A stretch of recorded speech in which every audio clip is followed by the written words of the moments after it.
Olá, crianças do segundo ano do ensino médio, tudo bem com vocês? Bom, gente, vamos lá. Peguem o caderno, peguem um lápis, uma caneta, porque hoje a aula é longa, é extensa e requer muita atenção. O conteúdo é fácil, mas precisa prestar atenção. Vocês vão observar que essa aula é mais longa, porque eu vou tratar sobre todo o conteúdo de espelhos esféricos, mas ela vai valer para 2 aulas. Então, essa videoaula vai valer para 2 salas virtuais, tudo bem? Então, vamos lá. Nós terminamos, na última aula, o nosso estudo sobre espelhos planos, né? Que são aqueles espelhos retos que vão fazer a geração de imagem, simétrica, tudo certinho. Agora, nós iremos falar sobre espelhos esféricos, né? Aqueles espelhos que vocês já devem ter visto no museu ou num parque de diversão, que deixam a pessoa maior, menor, mais gorda, mais magra, que vão fazer uma imagem que não é igual à realidade. Esses espelhos, eles são chamados de esféricos porque imaginem que nós temos aqui, ó, uma esfera.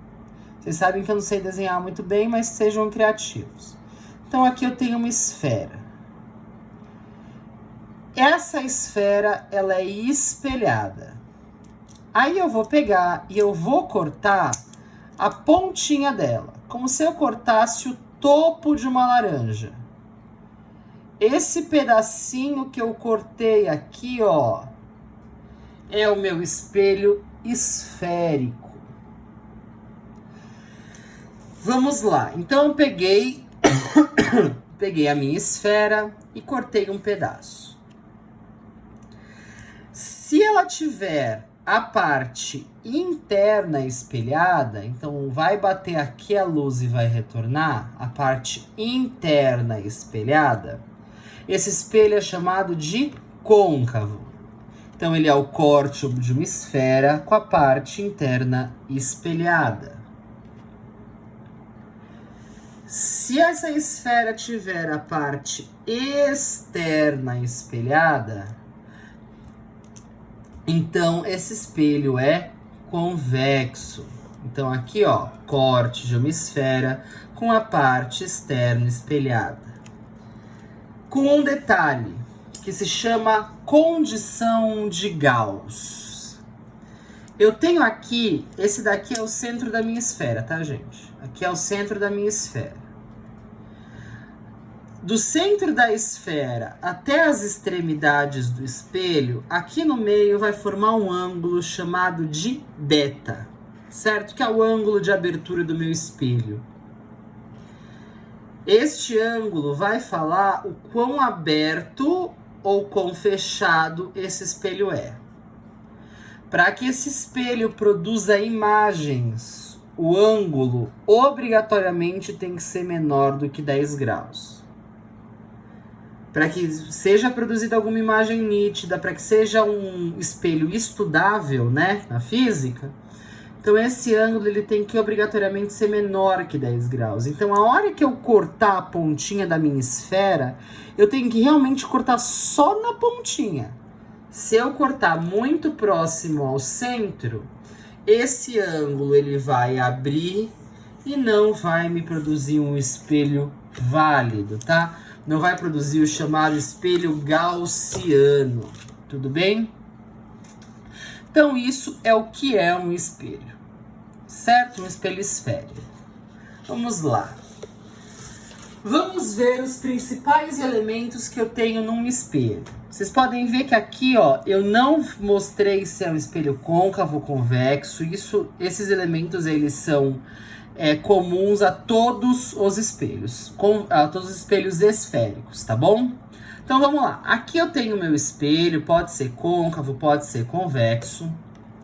Primeira coisa, na metade do espelho, na metade geométrica desse espelho, eu vou ter o chamado eixo principal, que é o meu eixo de referência, aqui na metade. O ponto aonde o meu eixo principal vai cruzar com o meu espelho é chamado de vértice. E o ponto do eixo principal, que seria o centro da minha esfera, que seria aqui o centro da minha circunferência, é chamado centro de curvatura. Tudo bem? Então aqui eu já falei 3 elementos. O eixo principal na metade geométrica, o vértice, que é onde esse eixo principal intercepta o espelho, e o centro de curvatura, que é a representação de onde seria o centro da esfera. Então aqui eu tenho um círculo, né, uma circunferência no centro da esfera, onde eu ponho a ponta seca do compasso, é o meu centro de curvatura. A distância entre o centro de curvatura e o espelho, não necessariamente no vértice, né, em qualquer ponto do espelho, essa distância entre o centro de curvatura e o espelho é chamado de raio. E exatamente a metade do raio é onde se encontra o foco. Então, se o raio aqui, se essa distância entre o centro de curvatura e o espelho for de 4 centímetros, o meu foco vai estar a 2 centímetros do meu espelho. Então, esta distância entre o foco e o espelho é metade do raio. Então, a distância entre o foco e o espelho é a metade do raio. Tudo bem? Gente, esses são os dados principais. É importante que vocês se habituem com as nomenclaturas. O centro de curvatura, o foco, o vértice e por aí vai. Tudo bem? Bom, vamos dar seguimento. Vamos falar um pouco sobre raios notáveis. Existem 3 raios notáveis que vão ser a base, né, para os nossos estudos em ótica de espelhos esféricos. Vamos começar. Deixa focar, focou. Pronto. O primeiro raio notável é aquele raio que incide sobre o centro de curvatura. Então vamos pensar primeiro num espelho côncavo, tá? Então essa é a parte espelhada. Você lembra que esses risquinhos quer dizer que é parte não espelhada. Então, essa parte da esquerda é a parte espelhada. Aqui eu tenho uma fonte de luz, né? Que eu tenho uma fonte de luz. Essa fonte de luz vai emitir um raio que passa exatamente pelo centro de curvatura. O que essa regra diz? O raio que passa exatamente pelo centro de curvatura é refletido sobre ele mesmo. Ele vai, bate e volta. Tudo bem? A mesma coisa no meu espelho convexo. Então, no espelho convexo, eu tenho aqui a minha fonte de luz novamente. Essa fonte de luz emite um raio que, quando prolongado, atinge o centro de curvatura. Então, ele vai refletir sobre ele mesmo, certo? Primeiro raio notável. Vamos ver o próximo. Meu próximo raio notável é paralelo ao eixo principal. Todo raio de luz que incide sobre o espelho paralelo ao eixo principal, ele é refletido sobre o foco. Então, aqui no espelho côncavo, vem um raio paralelo ao eixo principal, bateu no espelho e ele refletiu sob o foco, obrigatoriamente. Nesta situação, a mesma coisa. Vem um raio paralelo ao eixo principal, ele bate no espelho e a reflexão dele, o raio refletido, quando prolongado, dá exatamente no foco. Tudo bem? Percebam, gente, que no espelho côncavo, ele vai levar os raios convergirem aqui dentro, tá? Já no espelho convexo, ele vai fazer que os raios aconteça uma divergência de raios aqui dentro, aqui fora. Tudo bem? Próximo, último raio notável. É o raio que incide exatamente no vértice. Todo raio que incide exatamente no vértice, ele vai ser refletido, detalhe, simetricamente em relação ao meu eixo. Porque esse eixo, ele se torna como a normal. Lembra a normal que a gente tinha nos espelhos planos? Esse eixo, ele se torna normal. Então, o ângulo de incidência e de reflexão são iguais. Então, este raio ele vai ser refletido simetricamente. A mesma coisa se eu pensar num espelho convexo. Aqui eu tenho a minha normal e esse meu ângulo de incidência é igual ao meu ângulo de reflexão. Acontece uma simetria pelo eixo principal. Tudo bem? Gente, por que esses raios são tão importantes? Porque eu vou usar esses raios para estudar a formação de imagens. Então vamos lá. Vamos começar pelo mais fácil. A formação de imagens num espelho convexo. Só tem uma maneira da imagem se formar no espelho convexo, tá? Então aqui eu tenho uma imagem que eu chamei de O, né? Um objeto que eu chamei de O, e é uma seta. Vou pegar a pontinha da seta como referência para pensar como será formada a imagem. Para fazer todo o estudo de imagem, eu vou trabalhar com dois raios notáveis agora. Aquele que é paralelo e aquele que vai incidir no vértice. Então vamos lá. O raio que vem paralelo, ele atinge o espelho e ele reflete, sendo que o prolongamento dá no foco. Outro raio, ele vai emitir sobre o vértice e de maneira simétrica ele vai ser refletido. Quando eu prolongar esses raios, eu vou ter a formação da minha imagem no cruzamento deles. Sempre no espelho convexo é assim que vai acontecer. Esta imagem produzida no espelho convexo, ela é virtual, porque ela é formada pelo prolongamento dos raios refletidos. Ela é direita, você pode ver, tá para cima, assim como a minha imagem. E ela é menor do que o meu objeto. Então, ela está no mesmo sentido do objeto e ela é menor do que o meu objeto. Tudo bem? Em compensação, gente, os espelhos convexos, eles são muito bons, por mais que o objeto pareça menor, eles são muito bons para aumentar o campo de visão, tá? Depois a gente vai ver um pouquinho sobre campo de visão em espelhos esféricos. Vocês vão ver que esse campo de visão ele aumenta consideravelmente, tá? Bom, formação de imagem no espelho convexo é assim, obrigatoriamente. Agora, vamos pensar de outra maneira. Formação de imagem no espelho côncavo, existem 5 jeitos. O que vai mudar neles é a posição do meu objeto.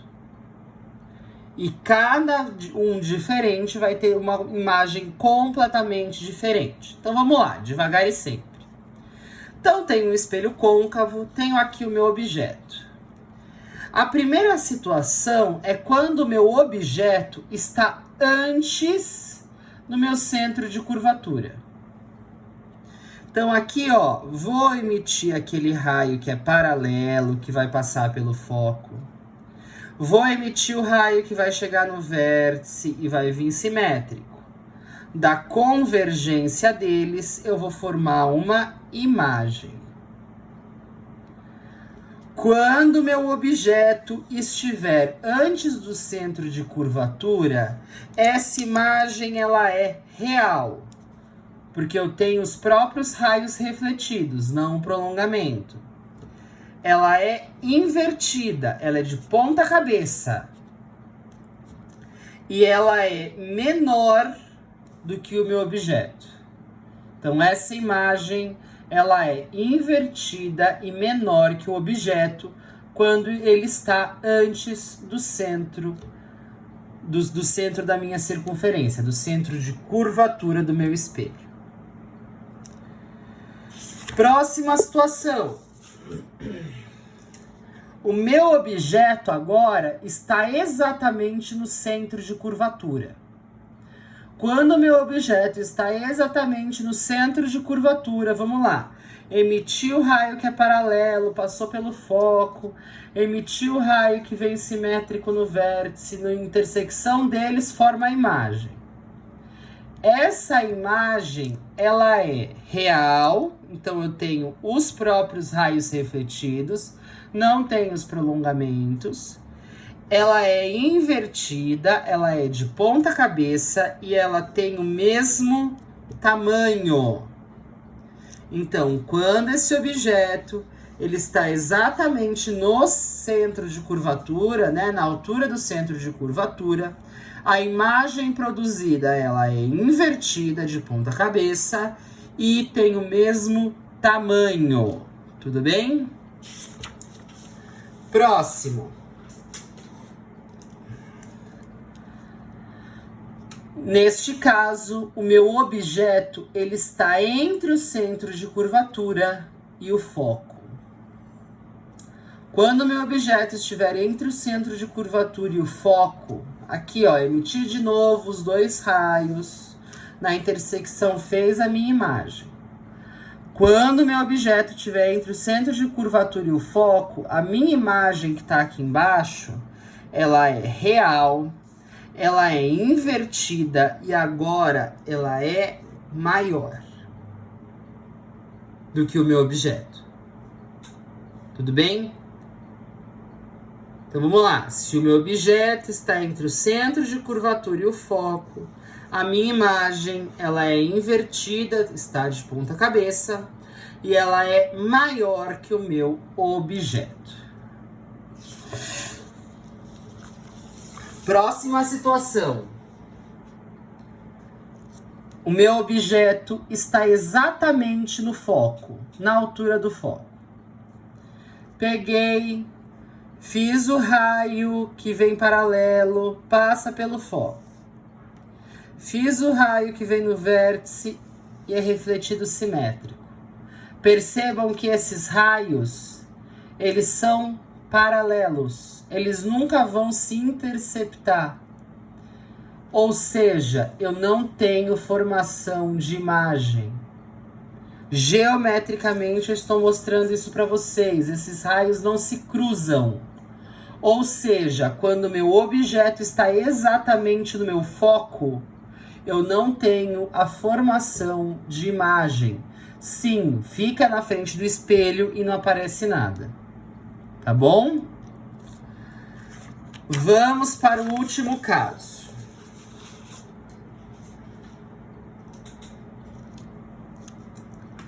O último caso é quando o meu objeto está entre o foco e o espelho.